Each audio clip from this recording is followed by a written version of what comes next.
Hi, this is Nilus Mattive from Money and Markets TV.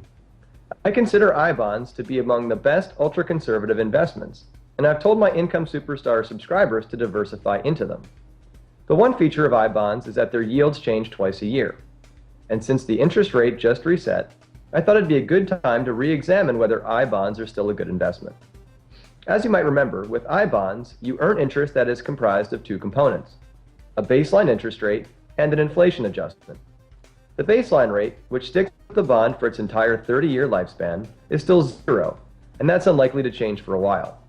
But the inflation adjustment, which is determined on May 1st and November 1st, is based on changes in the Consumer Price Index for the prior 6 months. The new rate, set just last week, is 1.1%, or 2.2% on a yearly basis. That's down a bit from the previous rate set in November, 1.53%, or 3.06% annualized.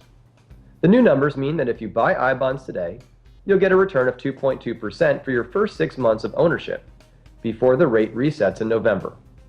That's quite a bit higher than even so-called high-yield one-year CDs are paying, about 1% according to Bankrate.com, and CDs often require bigger minimum deposits. Plus, with I-bonds, you get additional advantages. For one, your interest is exempt from state and local taxes. Depending on which state you live in, this could substantially increase the return on your initial investment over what CDs will pay. With I-bonds, it's even possible to avoid federal taxes under certain circumstances. For example, if you use the proceeds from your I-bonds to fund qualified education expenses, you don't have to pay Uncle Sam anything. And finally, I-bonds actually give you better protection against losses. Since they're not marketable securities, you can't buy or sell I-bonds to other investors, meaning the value doesn't fluctuate and you can't lose money. What's more, they're backed by the full faith and credit of the US government. In other words, they're easily as safe as CDs. However, there are a few wrinkles you should know about before you invest in I-bonds. First of all, you must hold them for at least a year before you redeem them. So they're clearly not ideal for your immediate emergency funds. In addition, if you cash in I-bonds before you've held them for 5 years, you forfeit the most recent 3 months of interest. But I don't consider that a big deal because you'll still probably come out with more interest than from other alternatives. Plus, most CDs carry early redemption penalties too.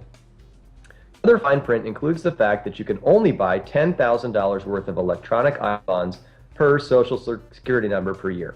And paper I-bonds are no longer available unless you use your IRS tax refund. These restrictions aside, I think I-bonds remain a compelling choice for a little bit of your keep-safe money.